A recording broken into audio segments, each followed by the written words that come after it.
அன்பினுடைய மிகப்பெரிய வெளிப்படுத்துதல் கொடுக்கிறது. அன்புனா கொடுத்தாதான் அன்பு, கொடுக்கலன்னா வேஷம் போடுவது. என்னை விசாரிப்பதற்கு நீங்கள் இப்பொழுது மறுபடியும் மனம் வளர்ந்தபடியினாலே கர்த்தருக்குள் மிகவும் சந்தோஷப்பட்டேன். இப்படி செய்ய எண்ணம் கொண்டிருந்தீர்கள், சமயம் மாத்திரம் உங்களுக்கு நேரிடவில்லை. பிலிப்பு சபையை பார்த்து சொல்லுகிறார், என்னை விசாரிப்பதற்கு நீங்கள் மனம் மலர்ந்தபடினால். விசாரிப்பதற்குன்னு சொல்லும் பொழுது நான் பாஸ்டர் பவுல் நல்லா இருக்கீங்களா அப்படின்னு கேட்கறது கிடையாது. விசாரிக்கிறதுனா என் மேல அன்பு வைப்பது. ஒரு மனிதனை போய் விசாரிக்கிறோம்னா நல்லா இருக்கீங்களா, டாக்டருக்கு போயிட்டு வந்தீங்களா அப்படி விசாரிக்கிறது. விசாரிக்கிறதுனா ஒரு மனிதனை கேர் பண்ணுவது, அன்பு செலுத்துவது. ஒரு மனிதனை அன்பு செலுத்துகிறோம், கேர் பண்ணுகிறோம் என்றால் அவருக்கு கொடுக்கணும்.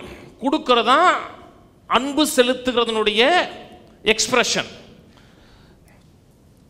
The greatest expression of love is giving. அன்பினுடைய மிகப்பெரிய வெளிப்படுத்துதல் கொடுக்கிறது. தேவன் உங்களை என்னை நேசித்தார். நேசித்தாரா? நேசித்து உன்னை மிகவும் நேசிக்கிறேன், உன்னை கண்டா எனக்கு ரொம்ப பிடிக்கும், ஐ லவ் யூ அப்படின்னு சொல்லல. பரலோகத்திலிருந்து சொன்னாரா?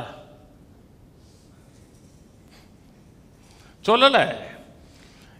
தன் ஒரே பேரான குமாரனை கொடுத்து இவ்வளவாய் அன்பு கூர்ந்தான் இருக்கு. அன்பினுடைய மிக மேன்மையான பிரதிபலிப்பு என்பது அன்பை பிரதிபலிக்கிறோம் என்றால் கொடுக்கணும். என்னை விசாரிப்பதற்கு மனம் மலர்ந்தபடினான் என்ன அர்த்தம்னா, எனக்கு கொடுப்பதற்கு நீங்க மனம் மலர்ந்திருக்கீங்கன்னு சொல்றாரு. இந்த ஊழியத்துக்கு நீங்க கொடுப்பதற்கு உங்க மனம் மலர்ந்திருக்குன்னு அர்த்தம். அன்பு என்பது ஃபீலிங் கிடையாது. கர்த்தர் பரலோகத்திலிருந்து உன்னை பார்த்தா எனக்கு ரொம்ப ஃபீலிங்கா இருக்கு, உன்னை பார்த்தா சிரிப்பா வருது, அது அது அன்புள்ள. அன்புன்னாவே என்னங்க? அன்புன்னா கொடுத்தாதான் அன்பு, கொடுக்கலன்னா வேஷம் போடுவது. தேவன் பரலோகத்திலிருந்து நம்மை பார்த்து வேஷம் போடலை. நான் சொல்றது புரியுதுங்களா? ஆண்டவர் சொன்னார், ஒருவன் என்னிடத்தில் அன்பா இருந்தால் கற்பனைகளை கை கொள்ளுவான். தேவனை முதல்ல வைப்பான், தேவனோட வார்த்தையை நேசிப்பான், கர்த்தருக்குன்னு வாழ நினைப்பான். அன்பு செலுத்துகிறோம் என்றாலே அதில் அடுத்து ஒரு செயல் வருகிறது. பரலோக பிதாட்ட பார்த்து அன்பினுடைய மிக மேன்மையான பிரதிபலிப்புன்னு என்ன கேட்டோம்னா கொடுக்கிறது. நல்லா கவனிங்க, என்னுடைய நோக்கமே பணமே கிடையாது. பணம் சம்பாதிக்கணும், பணம் சம்பாதிக்கணுங்கிறது என்னோட நோக்கம் கிடையாது. என்னுடைய நோக்கங்கிறது வேற. என்ற பழகிருந்தீங்கன்னா பணம் எனக்கு முக்கியம் நல்லா தெரியும். உங்கள் வாழ்க்கையின் ஆதாரம் என்னன்னு உங்களுக்கு தெரியணும். வாழ்க்கையின் ஆதாரம் என்ன, யாரை சார்ந்து வாழுகிறோம், எந்த நோக்கத்திற்காக கர்த்தர் எனக்கு பணத்தை கொடுக்கிறார். இந்த பூமியில ஏதோ ஒரு வேலை செய்வதை பார்த்து கர்த்தர் இந்த பூமியில வைத்திருக்கிறார். பணம் சம்பாதிக்கிறது இல்லை, ஏதோ ஒரு நோக்கத்தை நிறைவேற்றி அந்த நோக்கத்தை முடிச்சுட்டு நல்ல போராட்டத்தை போராடினேன், விசுவாசத்தை காத்துக்கொண்டேன், ஓட்டத்தை. எந்த ஓட்டத்தை முடிச்சிங்க? 4 பிள்ளைய கல்யாணம் பண்ணி கரையேற்றிட்டு செத்து போறதான் ஓட்டமா? உங்களுக்காக நீங்கள் ஏதோ ஒரு பணியை செய்து நிறைவேற்றுவதற்கு கர்த்தர் ஒரு பிளான் பண்ணி ஒரு ட்ராக் போட்டு இதில் ஓட சொன்னார். அந்த ட்ராக்கை ஓடி முடிப்பதற்கு தான், அதை அப்படி ஓடி முடிச்சாதான் நல்ல போராட்டத்தை போராடினேன், விசுவாசத்தை காத்துக்கொண்டேன், ஓட்டத்தை முடிச்சேன் நீங்க சொல்லலாம். இல்லாட்டா என்ன சொல்லலாம்? செத்து போயிட்டேன்னு சொல்லலாம். நல்லா கவனிங்க, கர்த்தர் நம்ம வெறும் தேவனுடைய பிள்ளையாக ரட்சிக்கப்பட்டு இங்கே பூமியில் வச்சிருக்கிறாருன்னா பணம் சேர்த்து வைக்கணுமா? சேர்த்து வைக்கணும்.